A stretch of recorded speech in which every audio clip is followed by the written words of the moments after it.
Bienvenidos a la Noche Infinita. Bienvenidos a este especial que hicimos con muchísimo cariño para ustedes. Cada historia que van a escuchar hoy fue pedida por ustedes, por esta comunidad increíble que día con día hace que este proyecto tenga sentido. Gracias por estar aquí, por compartir sus ideas, sus miedos, sus recuerdos. Este espacio también es suyo. Así que sigan pidiendo historias, sigan comentando, sigan siendo parte de esto. Sin más que decir, comencemos. Me llamo Adrián y vivo en la delegación Iztapalapa, en la Ciudad de México. Llevo casi toda mi vida ahí, entre calles rotas, grafitis viejos y puestos ambulantes que cambian de lugar cada semana. No me quejo, uno se acostumbra. Creces viendo la misma tiendita de abarrotes, el mismo mecánico que nunca arregla bien nada, y al mismo elotero que aparece como por arte de magia justo cuando se te antoja algo. En mi calle, ese elotero era Don Fede. Tenía su carrito adaptado con toldo de lona amarilla, esas ruedas rechinantes de triciclo oxidado y una bocina chiquita que escupía una cumbia que nadie podía reconocer por lo distorsionada. Siempre estaba a la salida del metro Cerro de la Estrella, justo donde cruzan dos avenidas que vomitan gente a todas horas. Ahí se ponía a eso de las 5 de la tarde, y no se iba hasta que se acababan los elotes. O eso decía. Don Fede tenía algo que no te podías explicar. Sus elotes sabían diferentes. No mejor ni peor. Solo distintos. Ni demasiado dulces ni demasiado salados, con ese picante que no quemaba pero dejaba una sensación rara en la lengua, como anestesia leve. A mí no me molestaba. A veces incluso era justo lo que necesitaba después de un día de trabajo. Yo soy técnico en instalación de cámaras de seguridad. Me muevo por toda la ciudad, de azotea en azotea, entre routers, cables y torres. Y justo eso fue lo que me metió en el problema más raro que he vivido. O el más jodido, o el más aterrador, no sé cómo llamarlo. Una tarde que regresaba del trabajo, pasé por mi calle y ahí estaba Don Fede, como siempre. Su carrito echaba vapor y la cumbia seguía sonando en su bocinita. Me acerqué por costumbre, lo saludé con un «¿Qué hay, Don Fede?» y me respondió con su típico «Lo mero bueno, joven». «Uno con todo», le pedí.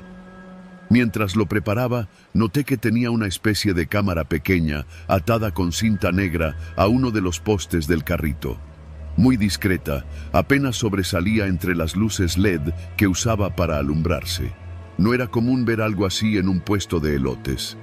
¿Ya anda uno con vigilancia o qué?, le dije bromeando. Don Fede se rió, pero no respondió. Solo dijo que era por seguridad, que ya le habían querido robar el carrito antes. Sonó lógico. En esta ciudad te roban hasta las ideas. Me dio el elote, le pagué y seguí mi camino. Esa noche dormí mal. No fue por el elote, aclaro. Era algo más. Me desperté a medianoche con una especie de presión en el pecho. Soñé que alguien me estaba observando desde una pantalla, como si estuviera en un cuarto oscuro lleno de monitores, y yo no sabía desde cuándo ni por qué. El sueño se repitió 3 noches seguidas. No era solo el sueño. Mis cuentas bancarias mostraban movimientos raros. Compras en línea de cosas que yo jamás pedí. 2 pares de tenis deportivos, una membresía de gimnasio y una suscripción a una página de apuestas. Yo no uso ni Uber Eats y mucho menos juego en línea. Fui al banco a bloquear la tarjeta y levantar un reporte. Me dijeron que los cargos provenían de una red pública de Wi-Fi ubicada en la zona donde vivía. Cambié contraseñas, revisé mis dispositivos. Todo parecía en orden, pero me quedé con la duda. ¿Alguien me había clonado la tarjeta o algo peor? Fue entonces cuando recordé que el único lugar donde había usado mi celular recientemente, desbloqueándolo frente a otros, había sido junto al carrito de Don Fede, reproduciendo Spotify mientras esperaba que preparara el elote. Nada raro. ¿O sí? Decidí hacer una prueba. A la siguiente tarde fui directo con Don Fede. Le pedí otro elote, pero esta vez no desbloqueé el celular. Lo dejé en el bolsillo, apagado. Me lo preparó igual que siempre. Todo parecía normal, pero esa noche no tuve sueños. ni movimientos raros en mi cuenta. La coincidencia era suficiente para inquietarme. Así que, por mi cuenta, instalé una pequeña cámara de seguridad en una azotea cercana, apuntando directo al lugar donde don Fede ponía su carrito. Una cámara de buena resolución, con visión nocturna. Quería saber cuánto tiempo se quedaba ahí. ¿Qué hacía cuando ya no había clientes? Grabé 2 noches completas. Lo que vi no me lo esperaba. Don Fede no se iba después de cerrar. Apagaba las luces del carrito, bajaba la lona y se quedaba ahí, en la sombra. Pero no inmóvil. Abría una pequeña compuerta lateral y sacaba un estuche negro como de herramientas. De ese estuche conectaba cables a su propio carrito, donde tenía instaladas varias microcámaras, micrófonos y algo que parecía una antena de captación de señal. Revisaba algo en una tablet vieja que tenía escondida entre los trapos. Se quedaba así por horas. A veces conectaba un par de USBs a un router que también sacaba del carrito, todo en completo silencio. Me tomé el tiempo de hacer un análisis del video.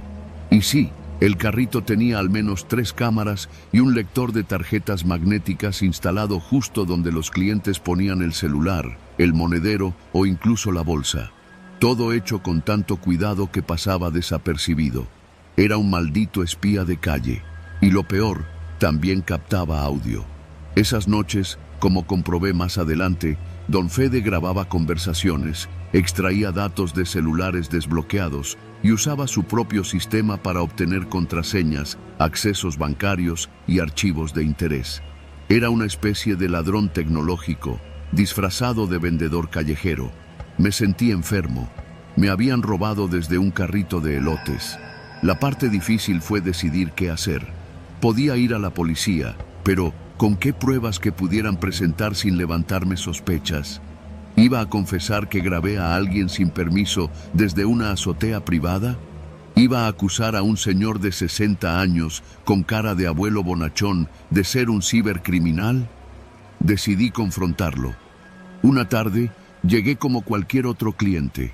Él me saludó igual que siempre. Le pedí un elote con todo. ¿Y no me va a grabar hoy, don Fede? Le solté sin rodeos. Se detuvo en seco. No sonrió. Solo me miró, por primera vez sin esa expresión amable. ¿Cómo dice? Ya sé lo de las cámaras, las conexiones, los USB, los datos que roba. Tengo los videos. Y si quiere, los subo mañana a todos lados. Don Fede no dijo nada por unos segundos. Luego, bajó la mirada. Terminó de preparar el elote sin decir palabra. Me lo dio sin cobrarme. Luego murmuró: «Cuídese mucho, joven. Esta ciudad está llena de cosas peores que yo». No volví a verlo. Al día siguiente, el carrito ya no estaba. Tampoco la bocina, ni su toldo amarillo. Nada. Como si nunca hubiera existido. Pregunté a algunos vecinos si sabían qué le había pasado, pero nadie tenía idea. Solo una señora dijo que don Fede era nuevo, que apenas llevaba unos meses y que venía de no sabía dónde, como si siempre hubiera sido parte del paisaje, hasta que dejó de serlo. Revisé mis cuentas bancarias cada día durante semanas. Nada anormal. Me cambié de casa 2 meses después. No por miedo, sino por precaución. A veces pienso en la frase que me dijo al final: «Esta ciudad está llena de cosas peores que yo». Y no sé si lo dijo como amenaza, advertencia o confesión.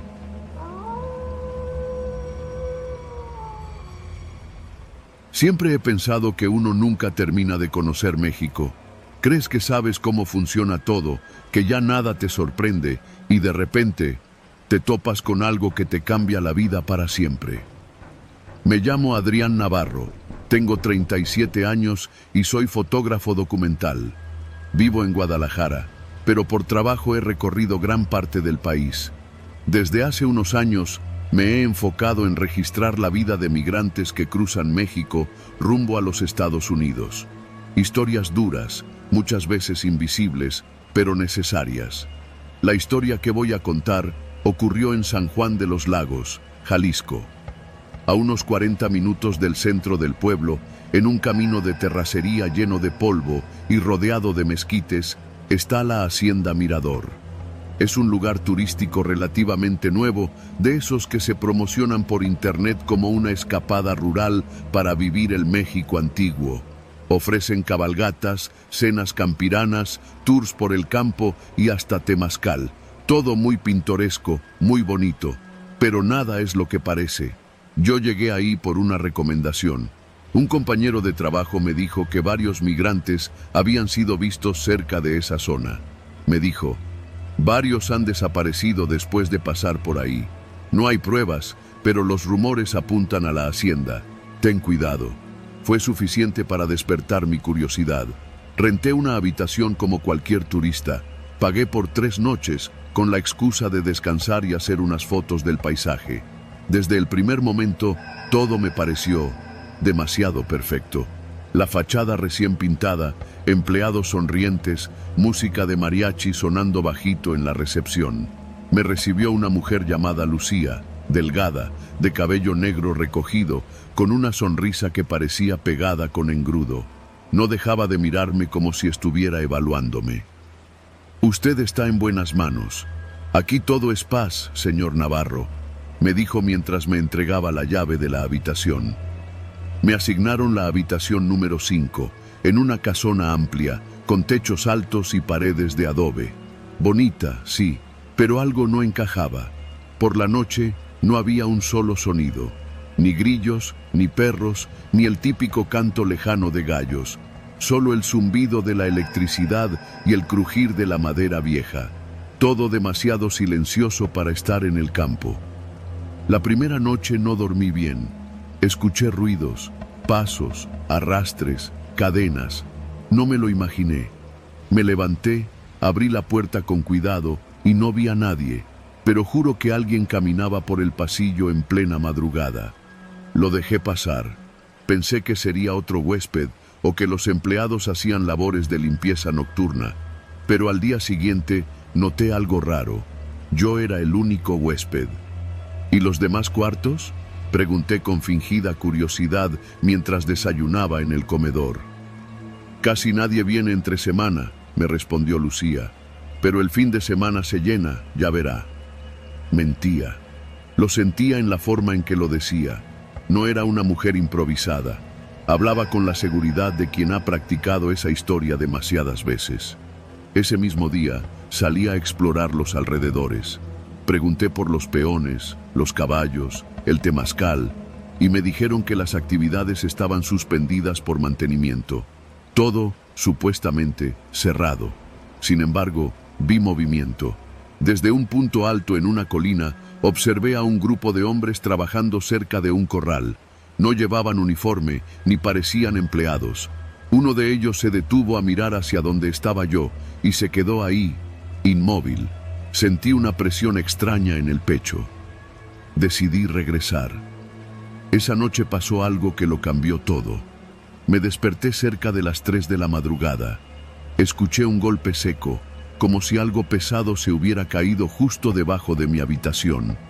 El piso vibró.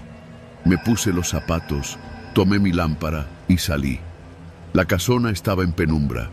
Caminé por el pasillo central hasta llegar a una puerta doble que, según Lucía, llevaba al área de servicio. Estaba cerrada con una vieja cadena, pero uno de los eslabones estaba flojo. La abrí. Adentro, una escalera descendía hacia un sótano de piedra. El aire cambió de inmediato. Era húmedo, denso, casi putrefacto. Bajé con cuidado. El sonido de los pasos sobre la piedra era el único que me acompañaba. Mientras más bajaba, más fuerte se volvía un olor a sudor, a encierro, a miedo. Al llegar al fondo, lo vi. Una reja de acero dividía el espacio.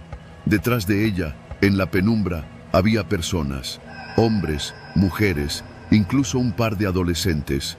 Estaban sucios, desnutridos. Uno de ellos se levantó al verme y susurró: «Ayúdame, por favor.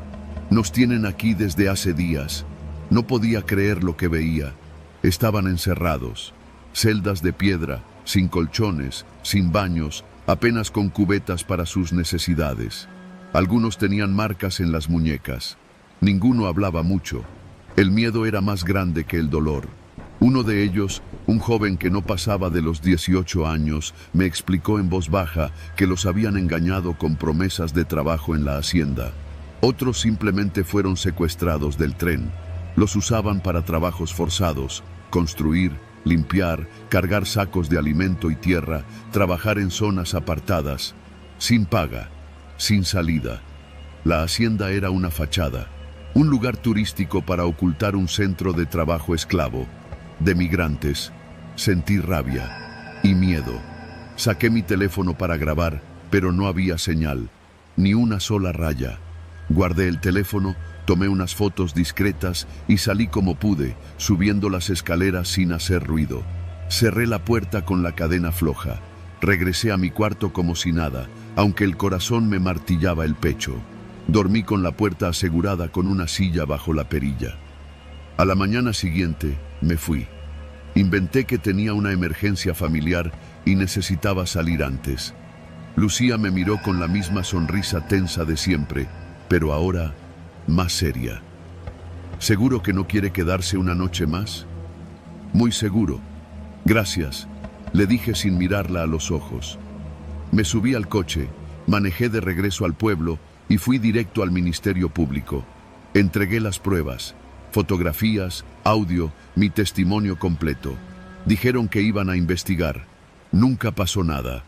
A la semana recibí una llamada de un número oculto. Una voz masculina, pausada y clara, dijo: «Sabemos quién eres, Navarro. Cuida lo que publicas. Aquí no pasó nada». Colgué. Bloqueé todos los números desconocidos, cambié mi dirección y borré los archivos digitales. Me quedé solo con una copia impresa, escondida, por si acaso. Desde entonces no he vuelto a trabajar en ese tipo de documentales. La historia sigue conmigo, cada noche que cierro los ojos. Y esa hacienda, la Hacienda Mirador, sigue ahí, con sus cabalgatas, sus cenas a la luz de las velas y sus reseñas falsas en internet. Pero bajo tierra, sigue latiendo el verdadero corazón de ese lugar, y nadie hace nada.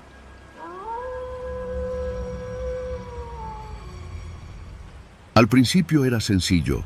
Salíamos con las redes marcadas con una cinta roja. Sabíamos que esas eran las buenas. Nos adentrábamos un poco más de lo habitual, más cerca de la zona donde está prohibido pescar, donde dicen que los federales patrullan. Pero nunca nos topamos con nadie. La consigna era clara: no abrir las redes. Aunque algunas venían más pesadas, más sólidas que si trajeran pescado. Recogíamos, las subíamos al compartimento sellado de la panga, tapábamos con hielo y regresábamos a tierra. En el muelle nos esperaban 2 camionetas negras. Nosotros entregábamos, ellos pagaban. Pronto empecé a ganar más en una semana que en 2 meses normales. Pagué mis deudas, le puse piso nuevo a la casa, hasta le compré una bicicleta nueva a mi sobrino. Me convencí de que no era tan grave. No estoy matando a nadie, me decía, solo pesco. Pero eso no duró. Un día, regresando de una entrega, uno de los marinos se apareció en el muelle. Pidió revisar las hieleras. Todos nos pusimos tensos. Pero justo cuando iba a levantar una tapa, apareció Toño, sonriendo, saludando al marino por su nombre, invitándolo a una cerveza en la fonda. El marino aceptó y se fue con él. Nunca revisó nada. Ahí entendí que no había escapatoria. Un mes después, desapareció Julio, uno de los pescadores más antiguos. Su panga apareció a la deriva, sin redes, sin motor, sin hielo. Algunos dijeron que se había ido a Estados Unidos, otros que había hablado de más. Yo sabía que era lo segundo, porque unos días antes lo escuché decirle a Chucho: «Esto no va a acabar bien, cabrón. El día menos pensado va a venir el ejército y nos va a cargar la chingada a todos». Después de eso, ni sus botas aparecieron. Una madrugada nos tocó salir con 2 redes extras, mucho más pesadas. Éramos solo 3 en la panga. Nos acercamos a una boya que flotaba sola en el canal. Uno de los muchachos, un morro de apenas 17 años que apenas sabía remar, se resbaló al intentar enganchar la red. Cayó al agua. No lo ayudamos, no porque no quisiéramos, sino porque Toño había dado órdenes claras. Si algo se cae, se deja. Tardó 3 minutos en dejar de gritar, 3 minutos eternos. Lo único que quedó flotando fue su gorra mojada. Empecé a perder el sueño. Soñaba que me hundía con las redes, que al abrirlas, en vez de pescado salían cuerpos amarrados, hinchados por el agua. Soñaba que al jalar las cuerdas, lo que sacaba era mi propio cadáver. Pensé en huir. Una noche empaqué una mochila con ropa, algo de dinero, y caminé hasta la central de autobuses. Pero cuando llegué, vi una camioneta negra estacionada frente a la taquilla. El copiloto me miraba con los lentes oscuros puestos, aún de noche. No bajó del coche, solo me miró. Volví al muelle al amanecer. El último viaje fue hace 2 semanas. Toño no apareció esa vez. Nos dieron coordenadas nuevas, más lejos de lo habitual, casi en mar abierto. Las redes venían marcadas con cinta negra. Nunca las habíamos usado así. Yo ya no preguntaba nada, solo tiré la red al agua, pero al recogerla sentí algo distinto. No era solo el peso, era la forma. No traía droga, traía bolsas negras, cuerpos, 1, 2, 3, y uno de ellos era Julio. Esa noche vomité todo lo que comí. Al día siguiente dije que estaba enfermo, que no podía salir. Toño no me respondió, pero me mandaron a un médico de ellos a revisarme. Me miró los ojos, me revisó la garganta y antes de irse me dijo: «Te ves muy bien para estar enfermo. No te enfermes otra vez, compa. Podría ser muy peligroso para tu salud». Hoy estoy aquí, escribiendo esto en un café internet del centro de Culiacán. Cambié de número. Apagué la panga. Dije que me iba al norte, que me habían ofrecido trabajo en una camaronera de Sonora. Pero no voy a ir a Sonora. Voy a quedarme en movimiento, dormir en hostales, trabajar por días, pagar en efectivo, no hablar de más. Y cuando alguien me pregunte por qué dejé la pesca, le diré lo mismo que le digo a todos: porque el mar ya no me quiere. Pero la verdad es otra. Yo soy el que ya no puede soportar lo que el mar me obligó a sacar de sus entrañas. Y aunque me llamen Richie el Mudo, tengo mucho que decir, solo que nadie quiere escucharlo. Porque todos, allá en el muelle, ya saben que el silencio es lo único que todavía mantiene a flote nuestras vidas. Yo me llamo Ricardo, pero allá en el puerto todos me conocen como Richie el Mudo. No porque no hable, sino porque aprendí desde muy joven que los que hablan mucho en el mar acaban desapareciendo en él. Y no estoy hablando en sentido figurado. Allá en Altata, Sinaloa, entre pangas, redes y corvinas, uno aprende rápido a ver y callar. Empecé a pescar con mi papá desde los 11 años. Primero como chalán, limpiando escamas, remendando redes, cebando anzuelos. Luego, con los años, le fui agarrando cariño al mar, al ruido de las olas golpeando el casco, al olor de motor quemado mezclado con sal. Mi papá murió de cirrosis cuando yo tenía 17. Desde entonces, la panga fue mía. La heredé con motor viejo, remos astillados y deudas con el proveedor de gasolina. Pasaban los años y cada vez era más difícil vivir del mar.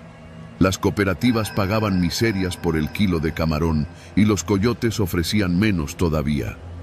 A veces, con suerte, regresaba con 2 hieleras medio llenas de mojarra y un tanque casi seco, lo justo para comprar tortillas, aceite y una cerveza tibia. Así estábamos todos en el muelle, viviendo al día, hasta que llegó ese cabrón del Toño el Grande. Nadie sabía exactamente de dónde había salido. Un día simplemente apareció en la fonda de Doña Mari, con una camioneta blanca sin placas y lentes oscuros aunque estaba nublado. Se sentó en la mesa grande, pidió carne con chile y empezó a hablar con el líder de la cooperativa. No gritaba, no alardeaba, hablaba bajito, como quien te cuenta un secreto. A los pocos días, los más jodidos del muelle, los que no tenían ni para cambiar el aceite del motor, empezaron a estrenar lanchas nuevas, redes italianas, GPS, hasta hieleras con logos en inglés. Pero nadie decía nada. Los mismos de siempre seguían en la rutina: salir de madrugada, regresar al mediodía, contar las piezas, lamentarse por la gasolina. Pero los que estaban con Toño regresaban tarde, muy tarde, y las pangas venían más pesadas de lo normal, aunque no traían más pescado. Yo me hice pendejo. No me metía. Pensaba que si no les debía nada, no me iban a buscar. Hasta que un día se me jodió el carburador en medio de la bahía. Me quedé varado, con el sol partiéndome la cabeza y sin señal en el radio. Cuando ya me estaba preparando para dormir sobre el motor, apareció la panga de Chucho, el dormido, otro del muelle que ya trabajaba con Toño. Me remolcó hasta la orilla. «Te están buscando, Richie», me dijo sin verme a los ojos. «¿Quién?» «Toño. Dice que te quiere hacer una propuesta de trabajo, que seas parte de la flotilla». «No», le dije, «yo estoy bien así». Pero al día siguiente, al llegar a mi casa, encontré a mi perro envenenado en la banqueta. La lengua morada, los ojos salidos. Era un pitbull bravo, de los que ladran hasta por una sombra. Nadie oyó nada. Esa noche, Toño me esperó afuera de mi casa. Sin decir palabra, me aventó un sobre con dinero. «Mañana a las 4 de la mañana, en la lancha, vas a recoger con otros 3. Las redes ya están preparadas. Solo tira, recoge y entrega, como siempre». «¿Y qué traen las redes?» «Lo mismo de siempre, y un extra, pero no es tu problema. Tú solo cobras». Me dejó el sobre en la mesa del comedor. Cuando lo abrí, conté más billetes de los que había visto en los últimos 6 meses. Así empezó todo.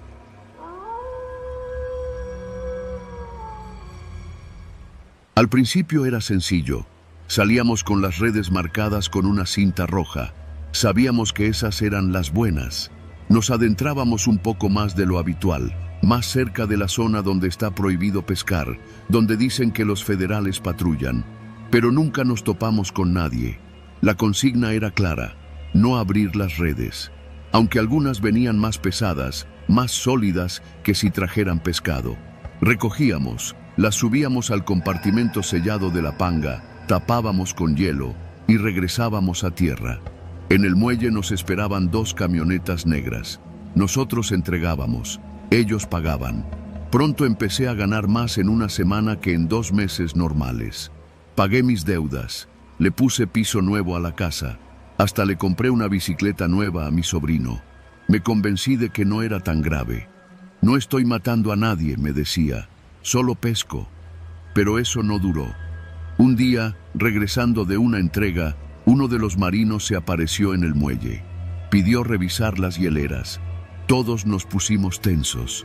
Pero justo cuando iba a levantar una tapa, apareció Toño, sonriendo, saludando al marino por su nombre, invitándolo a una cerveza en la fonda. El marino aceptó y se fue con él. Nunca revisó nada.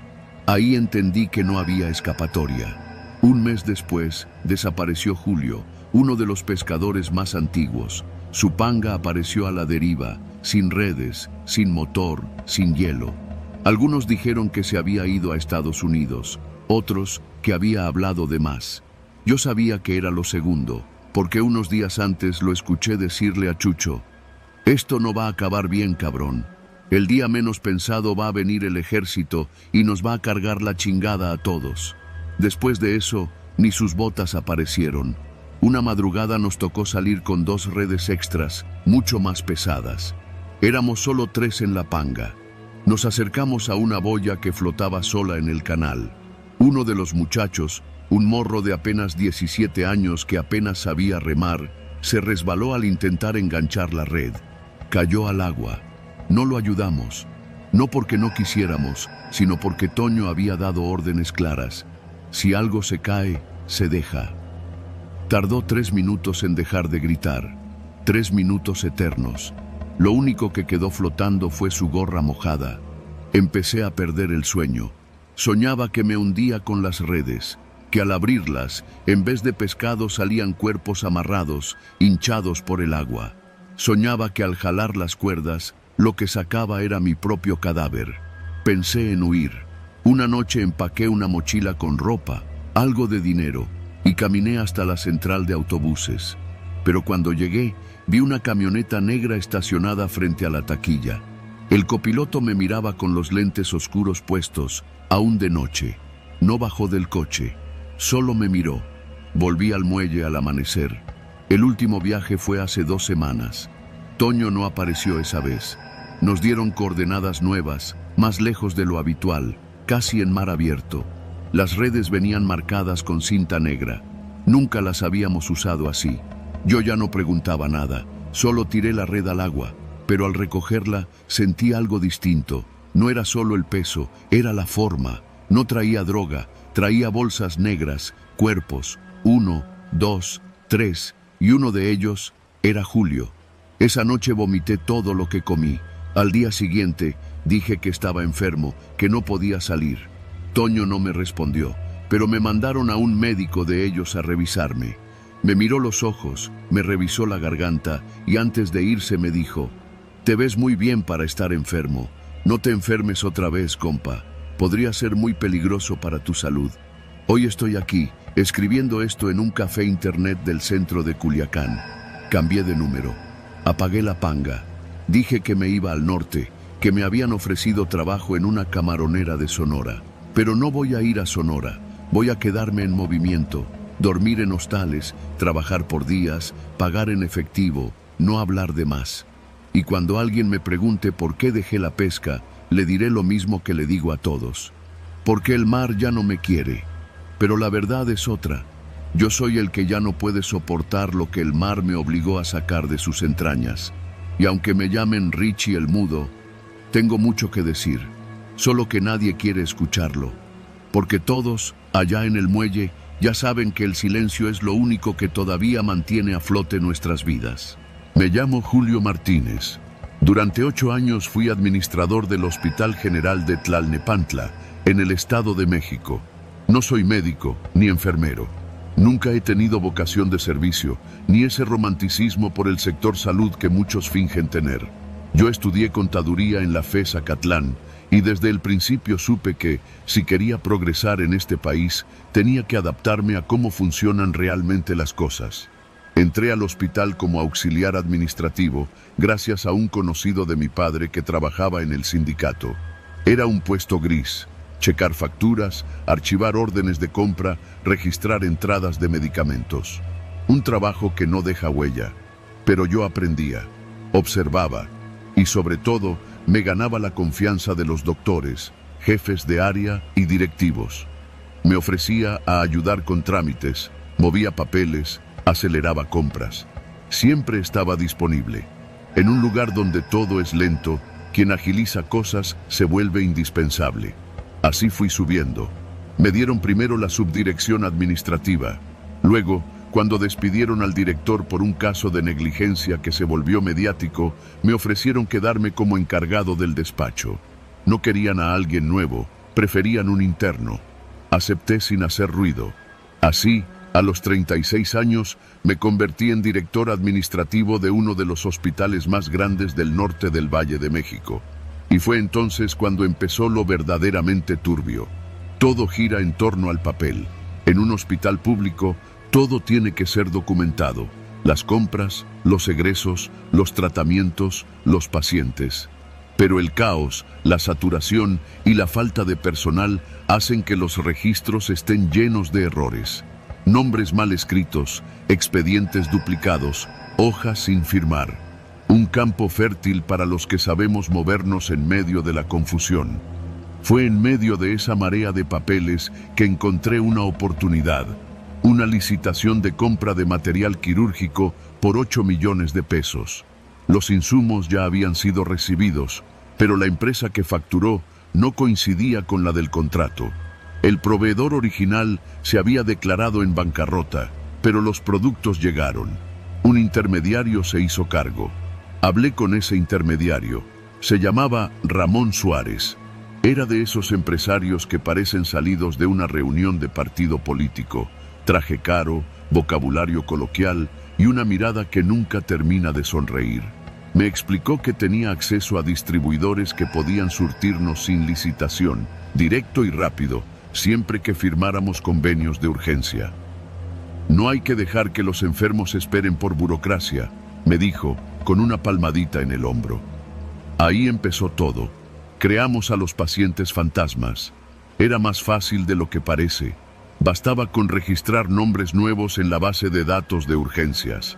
Muchos llegaban sin identificación, sobre todo los que eran canalizados por ambulancias. Si fallecían al poco tiempo, el papeleo quedaba incompleto. Con ayuda de algunos médicos, clonábamos sus expedientes, cambiábamos los nombres, las fechas, hacíamos que el mismo paciente existiera 3 o 4 veces. Luego, simulábamos tratamientos costosos, diálisis, quimioterapias, cirugías laparoscópicas. Poníamos que necesitaban materiales carísimos, catéteres importados, prótesis de titanio, medicamentos oncológicos. Todo era falso. Pero la justificación quedaba en el expediente. Se generaba una orden de compra, se facturaba y el dinero salía. A los 3 años habíamos atendido a más de 1000 pacientes que nunca existieron. Las compras sumaban más de 120 millones de pesos. Todo era en papel, ni una sola queja. Nadie reclamaba, nadie investigaba. El hospital seguía funcionando, con carencias reales, claro, pero compensadas por otros programas. A veces sí llegaban los materiales, a veces los revendíamos. Era un sistema engrasado, eficiente, y yo estaba en el centro, como el contador de los muertos invisibles.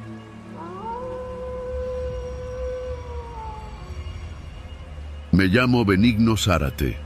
Hace unos años trabajé como albañil en la remodelación de una vieja hacienda en el municipio de Valle de Bravo, Estado de México.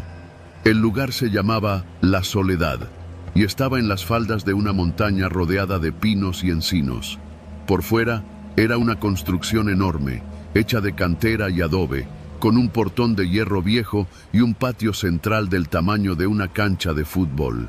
La estaban convirtiendo en un centro turístico de cabañas, spa y experiencias rurales, según nos dijeron los inversionistas.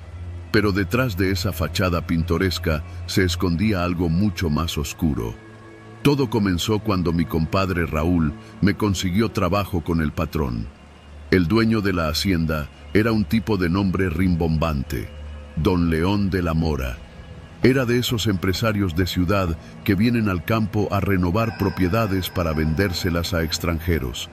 Nunca lo vi cargar un costal de cemento, pero siempre caminaba con botas relucientes y un sombrero de ala ancha, como si fuera un hacendado de los de antes. Era educado, eso sí, pero su mirada era seca, sin vida, como si viera a través de ti. Nos ofrecieron buena paga, alojamiento y comida. Nos dijeron que estaríamos ahí unas 6 semanas, arreglando los pisos originales, reforzando los techos y construyendo las primeras 4 cabañas en un terreno plano detrás del casco de la hacienda. Parecía un buen trato. Durante las primeras semanas todo marchó normal. Había 11 hombres en el equipo, todos de pueblos cercanos, San Simón, Temascaltepec, Colorines. Nos levantábamos con el primer gallo y trabajábamos hasta que el sol se iba detrás del cerro. Pero fue a partir de la 3ª semana cuando las cosas empezaron a torcerse. Primero fue la desaparición de Eliseo, un chamaco de apenas 19 años. Decían que había agarrado sus cosas y se había ido sin avisar, pero eso no cuadraba. La mochila con su ropa seguía en el cuarto donde dormíamos, su credencial de elector también. Solo había desaparecido. Don León no mostró preocupación. Dijo que los jóvenes de ahora eran inconstantes, que ya encontraría otro peón. Pero no fue solo Eliseo. A la semana siguiente, perdimos a Hilario. El hombre era callado pero cumplidor. Tenía una hija estudiando en Toluca y siempre hablaba de ella cuando cenábamos. Un día no bajó a desayunar. Subimos a buscarlo a su cuarto. No estaba. Su cama estaba tendida. Su ropa seguía colgada en el perchero. Hasta su machete quedó sobre la silla. Pensamos en llamar a la policía, pero don León nos reunió en el patio y dijo que ya había avisado al comandante de la zona, que él se encargaría. No nos mostró ningún folio, ninguna constancia. Solo habló con esa voz pausada y seca que siempre usaba. Luego trajo a otros 2 hombres nuevos. Y seguimos trabajando. Empecé a sentir desconfianza. A eso súmale que a partir de entonces, cada que escarbábamos para los cimientos de las cabañas, salían cosas raras de la tierra. Primero fueron clavos viejos, herraduras, utensilios oxidados. Luego, huesos.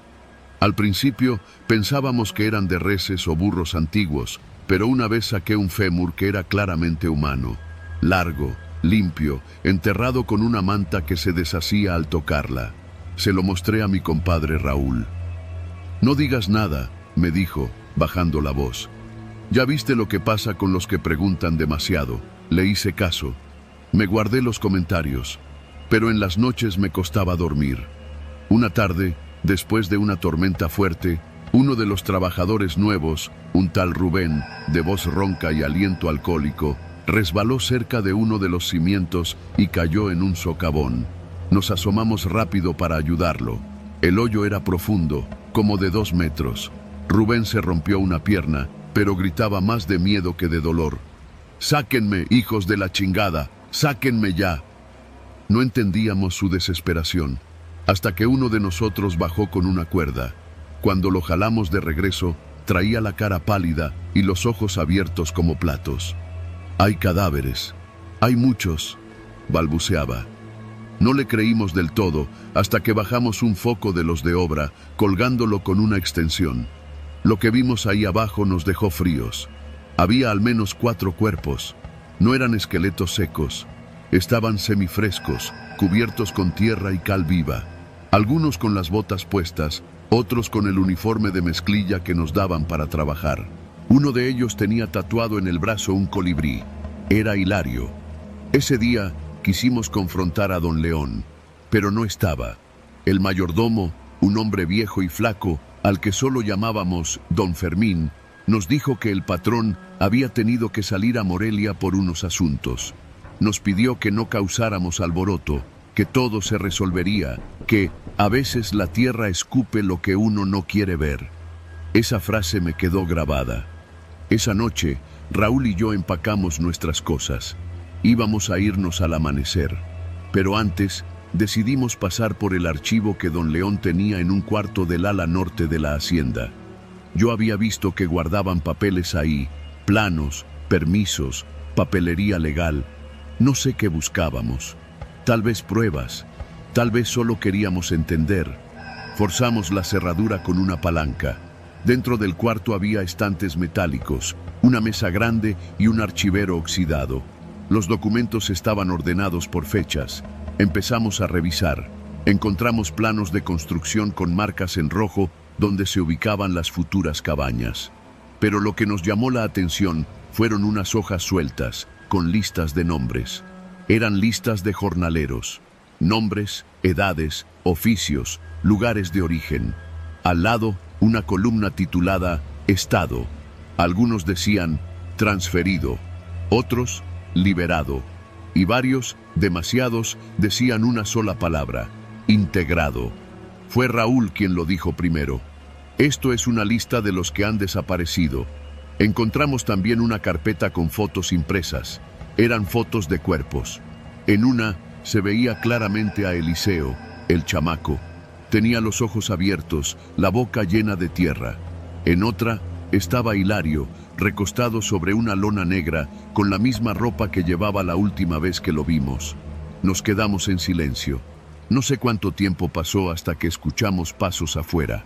Cerramos todo rápido y salimos por una ventana lateral. Corrimos hasta la parte trasera de la hacienda y no paramos hasta llegar al camino de terracería que llevaba al pueblo. Cuando llegamos a San Simón, fuimos directo con el juez auxiliar. Le contamos todo. El hombre, nervioso, nos escuchó con atención, pero al final solo dijo: «Con ese señor no se juega. Ustedes váyanse, no digan nada más». Así lo hicimos. Raúl se fue a Veracruz. Yo regresé con mi esposa a Toluca. Durante meses no hablé del tema, pero algo me carcomía por dentro. La culpa, supongo, la rabia, la certeza de que los muertos seguían ahí. Hace poco me enteré por un primo que ya inauguraron las primeras cabañas en La Soledad. Las promocionan como una experiencia rústica llena de historia y tradición mexicana. Los turistas llegan felices a dormir sobre las tumbas, porque eso es lo que son. No hay justicia para los pobres, solo tierra. Pero yo escribo esto porque tal vez alguien lo lea, porque tal vez un día alguien escarbe más profundo y escuche lo que la tierra quiere decir.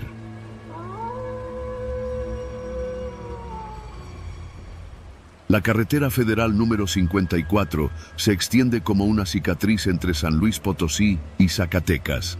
Una línea recta, calurosa, monótona, donde los cactus y la maleza parecen multiplicarse en cada kilómetro y las gasolineras son oasis mal iluminados que apenas interrumpen el silencio del desierto.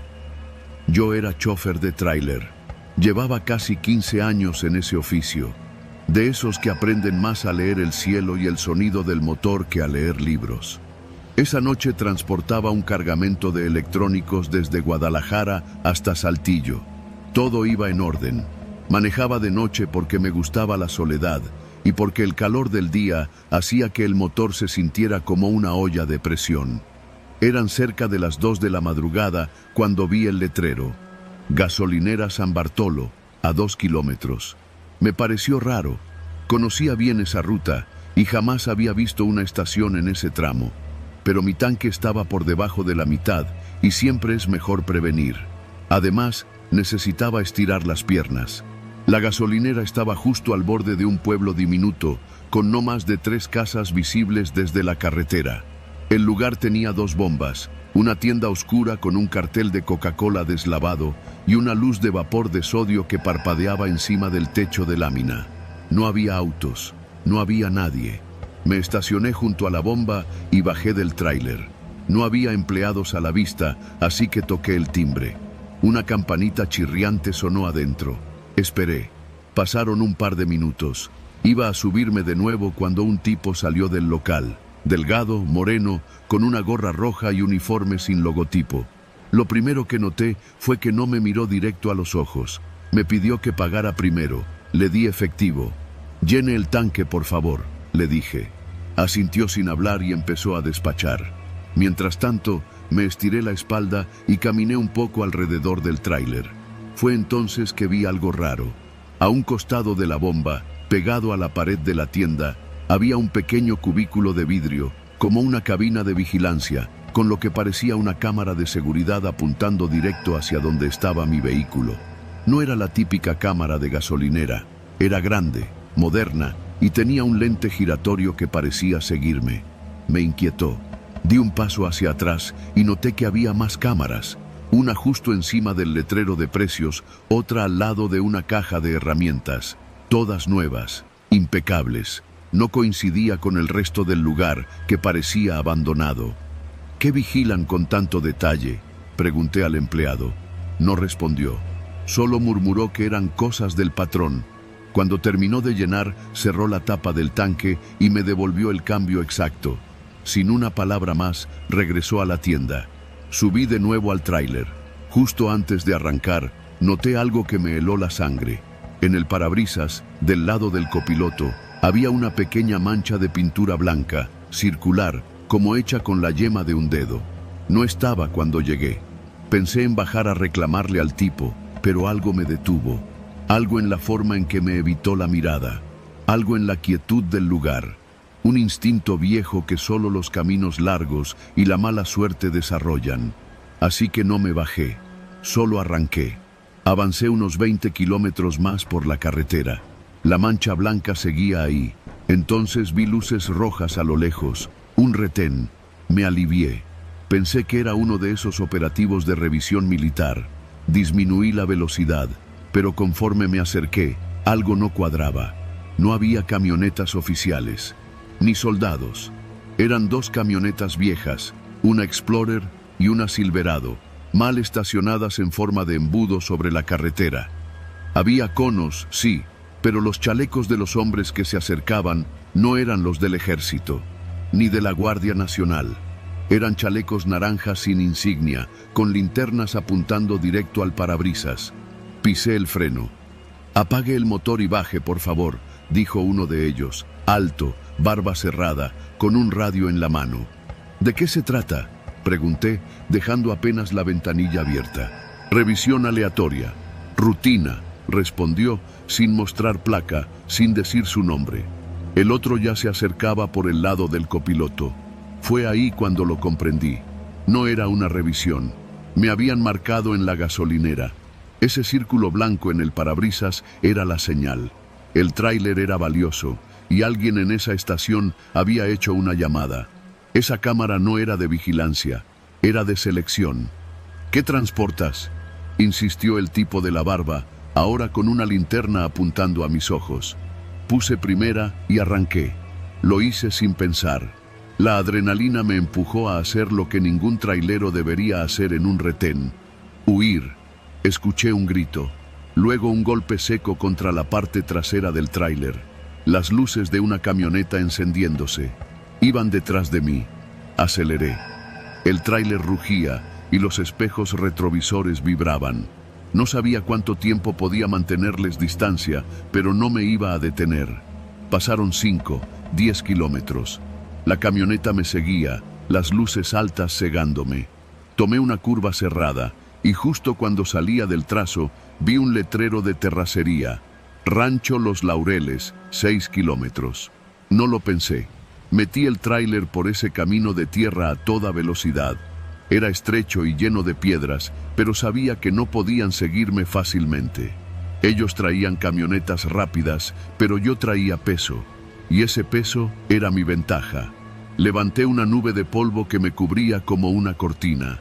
Durante los siguientes 5 minutos no vi nada en los espejos.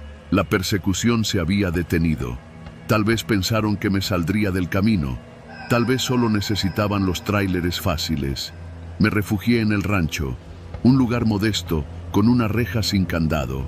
No había nadie despierto. Estacioné detrás de un granero y apagué el motor. Esa noche no dormí. No bajé del tráiler. Solo esperé el amanecer con un cuchillo de cocina en la mano y el corazón latiendo como loco. A la mañana siguiente conduje hasta Saltillo sin detenerme. Nunca volví a cargar en esa ruta. Cada vez que alguien mencionaba la gasolinera San Bartolo, decía que no existía, que no había tal lugar. Lo busqué después en Google Maps. Nada. Solo un tramo de carretera vacía, sin señalamiento, sin rastro. Pero yo sé que estuvo ahí. Yo lo viví. Desde entonces, cada que cargo mercancía valiosa, reviso el parabrisas. Cada que paso por una gasolinera solitaria, me bajo con el motor encendido, alerta. Porque en México no necesitas fantasmas para que algo te quite el aliento. Basta con una mancha blanca en el vidrio y una estación que no aparece en los mapas.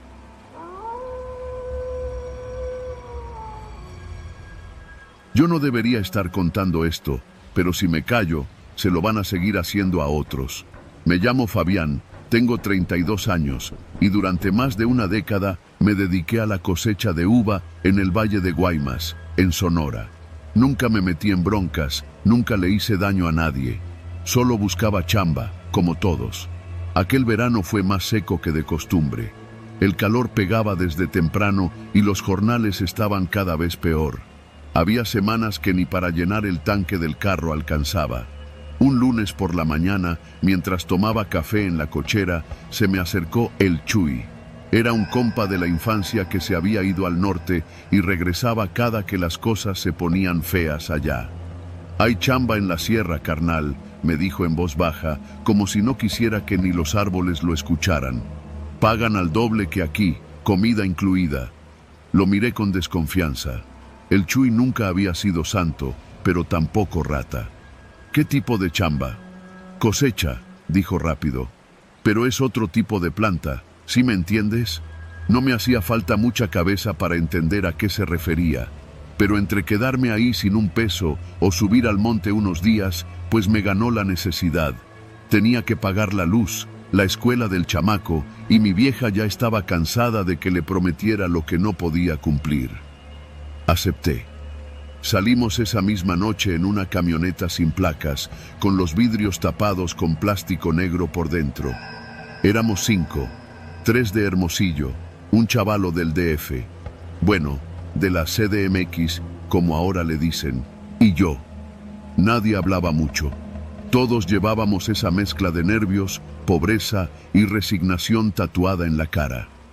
Después de más de 6 horas de caminos de terracería, llegamos a un rancho escondido entre los cerros, donde los nopales crecían hasta dentro de las bardas. Nos bajaron y nos revisaron los celulares. «Aquí no hay señal ni debe haber», dijo uno de los hombres armados. Dejamos nuestras cosas en un galpón improvisado, colchonetas en el suelo, un solo ventilador y una letrina detrás de los mezquites. Los primeros 2 días sí fue cosecha, pero no de amapola ni mota. Nos pusieron a cavar surcos entre unas plantas que no reconocía. Eran pequeñas, con hojas anchas y tallos suaves. «Esto es chino», dijo uno de los otros jornaleros, un viejo que llevaba ahí más tiempo. «Pero aquí la siembran para algo más cabrón, fentanilo». Me reí por dentro. ¿Fentanilo? ¿Aquí? Siempre pensé que eso era cosa de gringos o de narcos en serie de Netflix.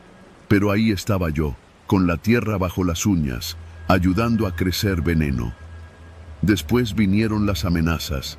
Al tercer día, uno de los morros preguntó si ya nos podíamos ir. El capataz, un tipo seco con mirada de perro sarnoso, lo miró sin moverse.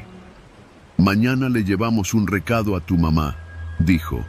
Y al día siguiente, el chavalo ya no estaba. «No pregunten», nos advirtieron, y nadie lo hizo. Aprendimos rápido que el silencio era más seguro que cualquier rezo. Los días eran eternos. El calor no te dejaba pensar. Nos levantaban antes del amanecer, nos daban tortillas duras, frijoles recalentados y luego directo a las hileras de plantas. Había una estructura de madera techada con lonas donde molían semillas, mezclaban químicos y almacenaban bidones con etiquetas en chino. Todo olía a medicina, pero con algo más, algo corrosivo, que se metía en la nariz y te mareaba si te acercabas demasiado. Una noche escuché al viejo de Hermosillo vomitar sangre. Lo encontraron tirado al amanecer, junto a los bidones. Dijeron que se resbaló, pero sus uñas estaban rotas, como si hubiera intentado escarbar la tierra. Yo empecé a perder peso. Dormía con un cuchillo bajo la almohada. Algunos decían que había un grupo de halcones vigilándonos desde los cerros. Nunca los vimos, pero siempre sentías los ojos. Una noche vi destellos a lo lejos. Pensé que eran luciérnagas, pero se movían demasiado parejo. Era gente. No sabías qué era peor, los que nos vigilaban o los que nos cuidaban. Una tarde, uno de los jefes me llamó por mi nombre.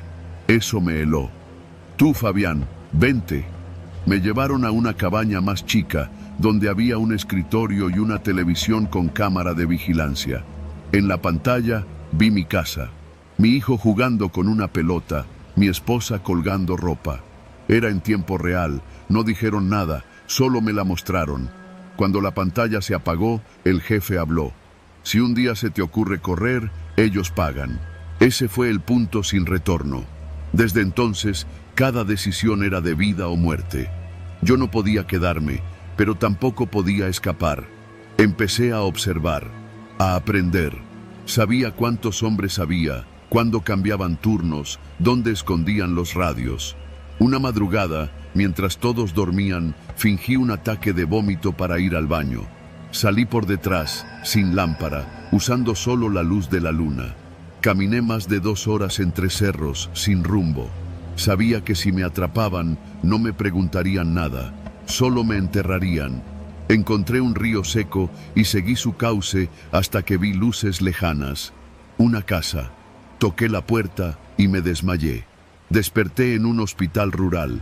Tenía fiebre y una infección por una herida en la pierna. Cuando quise hablar, no pude. La garganta se me cerraba de puro miedo. Pero una enfermera me entendió. Me trajo papel. Escribí. «No digan que estoy aquí». Me quedé 2 días. Cuando pude caminar, escapé otra vez. Fui a un pueblo más alejado y desde ahí llamé a mi esposa. Le dije que huyera, que se fuera con su hermana en Culiacán, que no regresara por nada del mundo. Ella lloró. Yo lloré. Pero entendió. Han pasado más de 3 meses desde que salí del rancho. Me escondo en diferentes pueblos del sur de Sonora. No uso mi nombre real. Cambié mi forma de vestir, me corté el pelo, aprendí a callar. Nunca duermo más de 5 horas. Siempre escucho motores. Siempre temo que toquen la puerta. Y aunque estoy libre, no puedo dejar de pensar en los que se quedaron, en los que no supieron cómo huir, en los que ni siquiera sabían qué estaban haciendo. Dicen que Sonora es tierra de oportunidades, pero hay cultivos donde lo que germina no es riqueza, es muerte. Y a veces El precio de una decisión desesperada no se paga con dinero, se paga con la vida.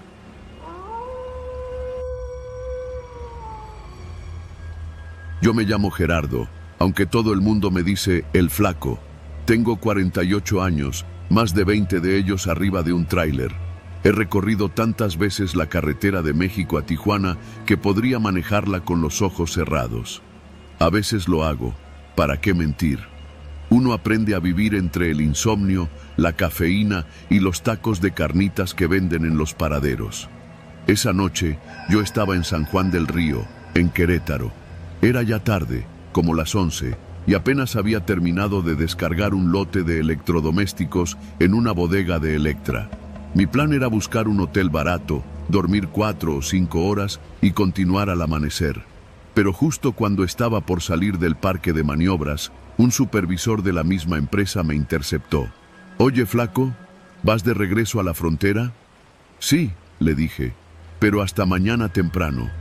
Te tengo un viaje, urgente, bien pagado. Nomás llevas una caja a Nogales, Sonora, carga seca. No pesa mucho, pero hay que entregarla antes de las 9 de la noche de mañana». Sonaba bien, muy bien de hecho. La tarifa era el doble de lo normal y no pedían factura. Cuando uno lleva 20 años en este oficio, aprende a oler el problema detrás de lo que suena demasiado bueno, pero el dinero siempre habla más fuerte que la conciencia. «Va, mándala». Media hora después, me entregaron la caja. Era enorme, de madera, como de las que usan para maquinaria industrial. No tenía etiquetas, ni número de guía, ni nada. Solo una calcomanía roja que decía «Frágil». 2 chalanes la subieron con un montacargas. Yo firmé un papel y me dijeron que el cliente esperaba la entrega en una bodega cerca del aeropuerto de Nogales. Todo parecía normal, excepto que me pidieron que no me detuviera en retenes, que evitara la carretera federal y usara caminos estatales. Ahí fue cuando debí bajarme del viaje, pero no lo hice. Me dije que era algún aparato sin declarar o una importación gris y que no era mi bronca. Lo mío era manejar. Salí cerca de la 1 de la mañana. El plan era tomar la autopista hasta Guadalajara, luego pasar por Tepic, cruzar Sinaloa por caminos de cuota y de ahí subir por Sonora. Nada fuera de lo común, hasta que llegué al kilómetro 83, cerca de Irapuato. Empecé a escuchar un ruido. Era como un golpe sordo, rítmico, en la parte trasera del remolque. Al principio pensé que se había movido la caja, pero el sonido tenía cadencia. Era como si alguien estuviera pateando por dentro. Me estacioné en una gasolinera cerrada, apagué el motor y me quedé escuchando. El ruido había parado. Me bajé con la lámpara, rodeé el remolque y noté algo que me heló la sangre. Había marcas en la parte interior de las paredes de la caja, como rasguños, hechos con las uñas. Era imposible que eso estuviera ahí si no era por alguien adentro. Me quedé paralizado, como idiota, unos buenos segundos. Luego corrí a la parte delantera, abrí la puerta trasera del camarote y saqué la palanca. Iba a abrir la caja. Tenía que saber qué llevaba, pero no lo hice. El miedo me ganó. Pensé en las historias de choferes levantados por el narco por andar de chismosos. Me repetí que yo solo era el transporte, que no era mi problema lo que había dentro. Subí al camión y seguí manejando. El ruido regresó 2 horas después, antes de llegar a Tepic. Esta vez eran golpes rápidos, desesperados. Frené de nuevo, en un área de descanso, y ahí sí escuché algo que no me dejó dormir por semanas. «¡Ayúdenos!», gritó alguien desde dentro. «Por favor, hay niños». Lo primero que hice fue mirar alrededor. No había ni un alma. Solo la luz tenue del poste y la maleza. El eco de esa voz rebotaba en mi cabeza. Me acerqué y toqué la caja. «¿Cuántos son?» «5. Nos tienen amarrados. No nos dejan salir». Mi corazón latía como si fuera a reventar. Toqué la caja con la mano. El sonido de los nudillos sobre la madera fue respondido por 3 golpes. Llamé a un número de emergencias, pero cuando me pidieron mis datos y ubicación, colgué. No quería meterme. Apreté los dientes. Tenía 2 opciones: abrir la caja, ayudarles y jugármela con quien sea que me había puesto en esto. O cerrar la puerta, subir al tráiler y seguir como si no hubiera escuchado nada. Decidí ayudar. Fui a buscar herramientas y una linterna. Me costó 15 minutos romper uno de los candados de acero. Cuando abrí la caja, la peste fue lo primero que me golpeó. Sudor, vómito, plástico y desesperación. Dentro había 5 personas, 3 adultos, 2 niños, amarrados, con las bocas tapadas con cinta. Uno de ellos ya ni se movía. Los bajé uno por uno. Ninguno hablaba.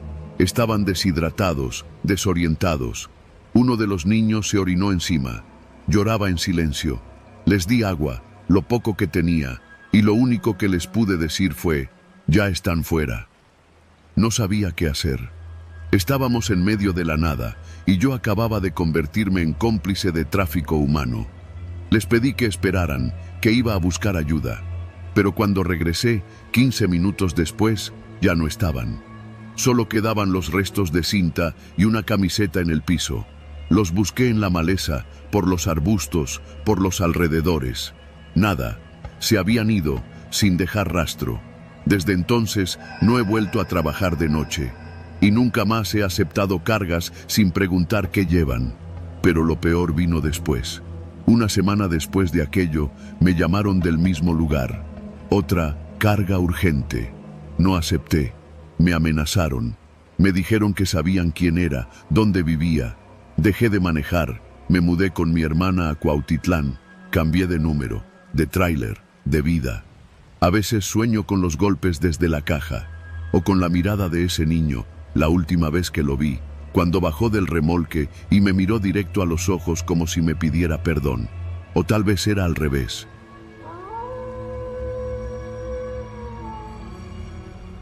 Me llamo Cristóbal. Soy de un pueblo en el estado de Chiapas que casi nadie ubica en el mapa. Lo único que sabías de ese lugar era que si nacías pobre, morías pobre, o cruzabas al otro lado. Yo elegí lo segundo. En mayo del año pasado, después de meses de trabajar como jornalero sin ver futuro, salí con otros 5 rumbo al norte. No teníamos coyote, ni dinero suficiente para pagar uno. Solo traíamos una mochila, botellas de agua, tortillas con sal y una lista mental de recomendaciones que otros paisanos nos habían dicho. Evita Reynosa, no te quedes cerca de las vías, si te ofrecen trabajo temporal, desconfía. Pero uno no desconfía con el estómago vacío, ni cuando llevas 4 días caminando bajo el sol, con los pies llenos de llagas y los labios partidos. Fue por eso que nos detuvimos en ese lugar. Estábamos a unas 2 horas de Caborca, en Sonora. El calor era insoportable. Ya no sabíamos si íbamos en línea recta o en círculos. Ahí fue donde los vimos por primera vez. Una camioneta blanca, con placas de Sinaloa, deteniéndose lentamente en medio del camino de tierra. Bajaron 2 hombres, uno de ellos vestido con pantalón vaquero limpio, botas brillantes y una sonrisa que parecía ensayada. Somos parte de un programa de ayuda, nos dijo. Apoyamos a los hermanos migrantes. Agua, comida, sombra, un descanso. Y después, si quieren, los acercamos a la frontera. Lo dijo así, sin pedir nada a cambio. Nos miramos entre nosotros y nadie dijo que sí, pero todos caminamos hacia la camioneta, como borregos. Nos llevaron a un rancho al pie de una loma, rodeado de sembradíos. Había un galpón largo con techo de lámina, un baño improvisado y 2 tinacos de agua. Una mujer nos dio comida, arroz, frijoles y carne de res. No sabíamos qué día era, pero se sentía como domingo. Van a quedarse unos días para echar la mano en la cosecha, nos dijo el mismo hombre de la camioneta. 4 semanas, máximo. Después, los cruzamos. No lo preguntamos. Para entonces, ya sabíamos que nada era gratis. Los primeros días no fueron tan malos. El trabajo era duro, sí, pero al menos comíamos 3 veces al día y dormíamos en catres dentro del galpón. Éramos muchos más. Algunos decían ser de Guatemala, otros de Oaxaca. Algunos llevaban ahí más tiempo. Uno, de nombre Joaquín, tenía casi 2 meses. Cuando le pregunté por qué no se iba, me respondió con la mirada baja: No es tan fácil. Al principio pensé que lo decía por miedo a perder el viaje, pero después entendí que no se refería a eso. A la segunda semana, las cosas cambiaron. La comida comenzó a escasear y nos redujeron las porciones. Si alguno se quejaba, lo ponían a trabajar hasta entrada la noche. Había reglas absurdas: no hablar durante el trabajo, no preguntar por fechas, no acercarse al portón principal sin permiso. La mujer que nos daba de comer ya no sonreía.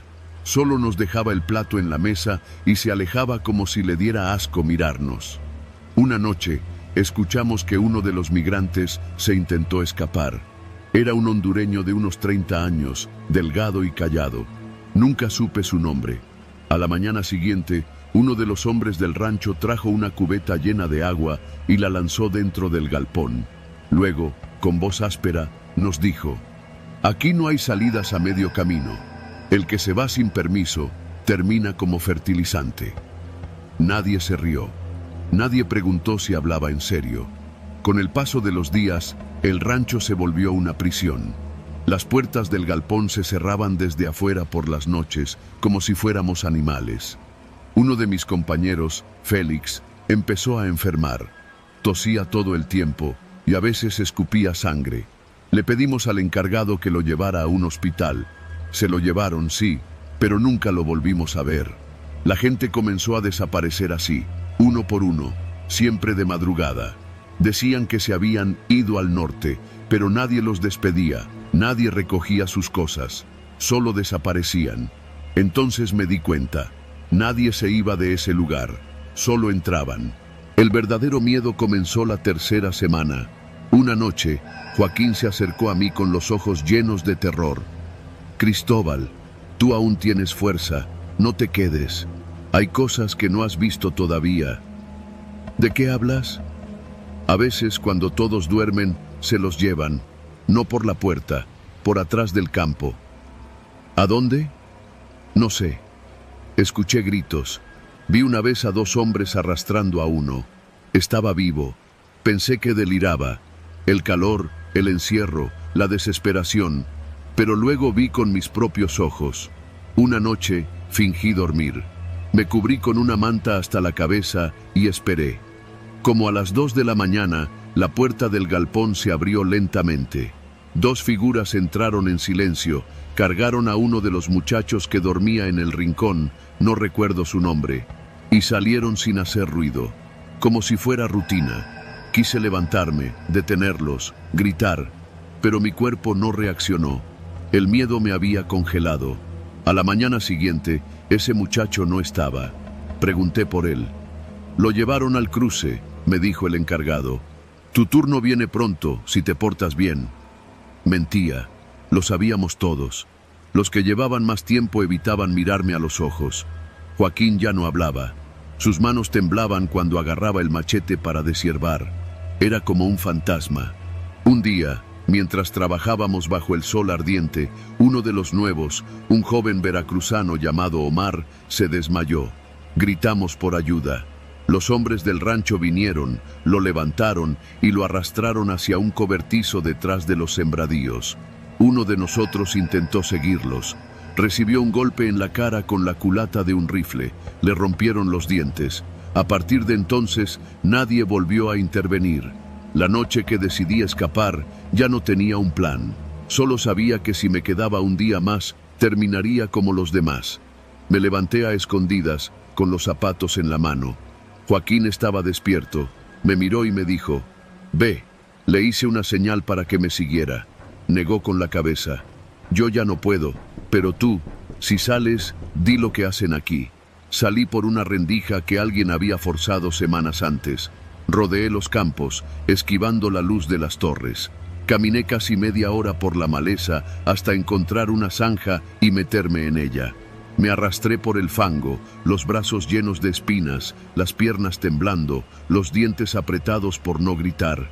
Vi una luz moverse cerca, una linterna. «¡Ahí!», gritó alguien. Corrí. No recuerdo cuánto, ni cómo. Solo que amaneció y mis pies ya no me sostenían. Llegué a un camino de terracería donde pasaban camiones pesados. Me desplomé. Un trailero me recogió, me llevó a una gasolinera y me compró comida. No pude contarle todo. Apenas podía hablar. Me dijo que ya había oído de ese rancho antes, que no era el único. Ahora estoy en Tijuana. Vivo en un albergue mientras consigo trabajo. Nunca crucé. No tengo fuerzas para intentarlo otra vez.